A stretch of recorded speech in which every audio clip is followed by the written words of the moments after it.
kualitas personal itu apa dalam keperawatan jiwa?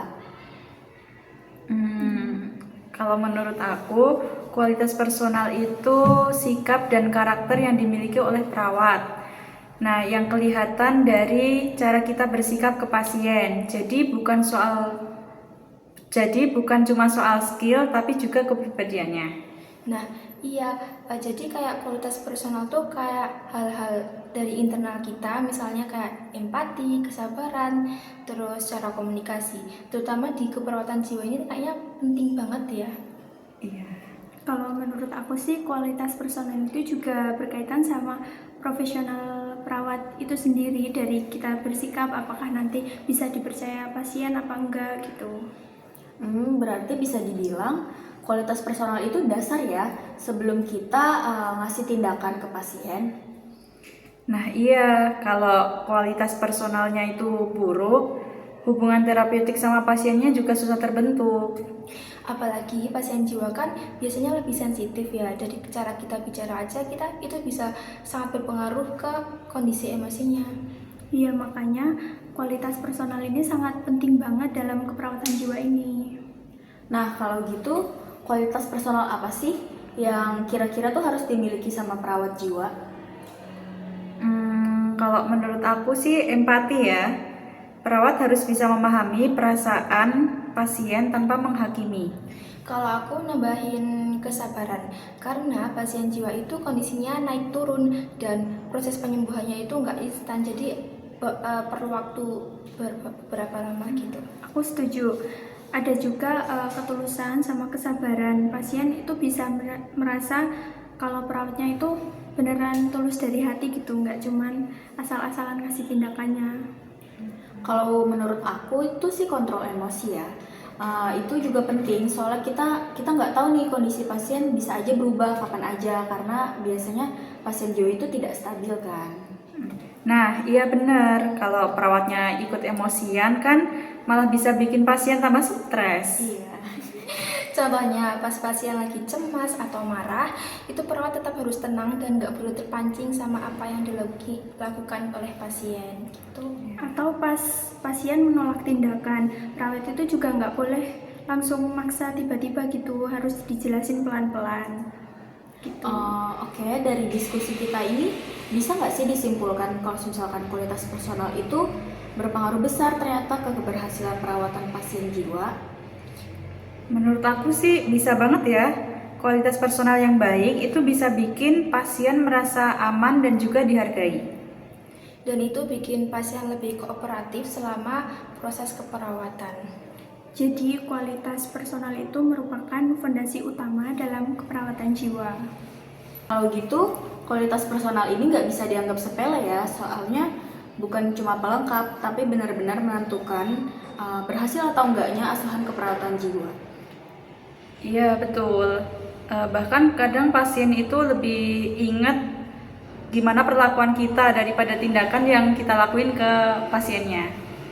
Bener banget, pasien jiwa itu biasanya lebih peka. Mereka bisa ngerasain kalau kita tuh ngerjain tugasnya itu bener-bener tulus atau hanya cuma sekedar menjalankan tugas aja. Makanya kualitas personal itu harus terus-terusan dilatih, bukan cuma dipelajari sebagai teori aja. Berarti selama kita pendidikan keperawatan, kita juga harus sambil ya membangun kualitas personal kita gitu. Iya, bisa misalnya cara komunikasi kita sama teman, sama dosen, atau pas praktik di klinik. Soalnya tuh kebiasaan kecil kita itu nanti biasanya kebawa pas kita ketemu pasien. Kalau kita misalnya terbiasa ngomong dengan nada kasar atau nggak sabaran, itu juga dapat berdampak sangat buruk. Kalau kita misalnya terbiasa ngomong kasar atau dengan nada tinggi, itu juga bisa berpengaruh buruk bagi pasien jiwa itu sendiri. Oke, kalau misalkan ngomong-ngomong soal komunikasi, menurut kalian komunikasi seperti apa sih yang menurut kalian tuh penting gitu untuk perawatan jiwa? Menurut aku itu komunikasi terapeutik ya, sepertinya. Jadi perawat nggak cuma bicara, tapi juga mendengarkan pasien dengan penuh perhatian. Terus juga nggak boleh memotong pembicaraan walaupun yang dibicarain pasien tuh biasanya berulang-ulang ataupun nggak masuk akal.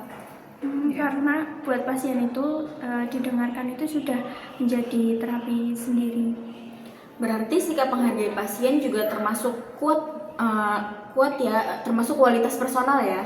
Iya, menghargai pasien tanpa melihat kondisi mental pasien, tetap menganggap pasien sebagai individu yang punya hak dan juga martabat. Contohnya tetap minta izin untuk melakukan tindakan walaupun pasien itu gangguan jiwa. Dan juga nggak meremehkan keluhan sekecil apapun dari pasien itu sendiri. Kalau perawatnya nggak punya kualitas personal yang baik, kira-kira dampak apa ya ke pasien? Pasien nggak bisa merasa nyaman, dia merasa nggak aman, terus nggak mau dirawat sama kita. Bisa juga pasiennya itu makin agresif, terus menarik diri karena merasa nggak nyaman sama kita. Dan juga nanti hubungan terapeutik yang sudah kita bangun itu jadi gagal. Padahal hubungan terapeutik itu kunci utama dalam keperawatan jiwa ya. Iya, tanpa hubungan terapeutik, intervensi apapun bakal susah berhasilnya. Makanya kualitas personal itu bukan pilihan tapi keharusan yang dimiliki perawat jiwa. Nah, setuju. Perawat jiwa itu juga harus siap dari segi ilmu, skill, dan juga personalitasnya atau kepribadiannya.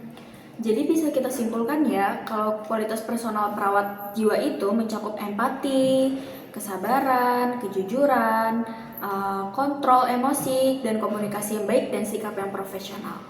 Iya, dan semua itu berperan besar dalam menciptakan rasa aman dan juga kepercayaan pasien kepada kita. Kalau pasiennya udah percaya, kayaknya proses penyembuhannya akan bisa lebih berjalan dengan baik lagi kayaknya. Jadi untuk kesimpulannya, kualitas personal adalah fondasi utama bagi perawat dan juga harus dikembangkan oleh setiap perawat itu sendiri. Sekian dari sharing kami mengenai topik kualitas personal. Kurang lebihnya mohon maaf. Wassalamualaikum warahmatullahi wabarakatuh.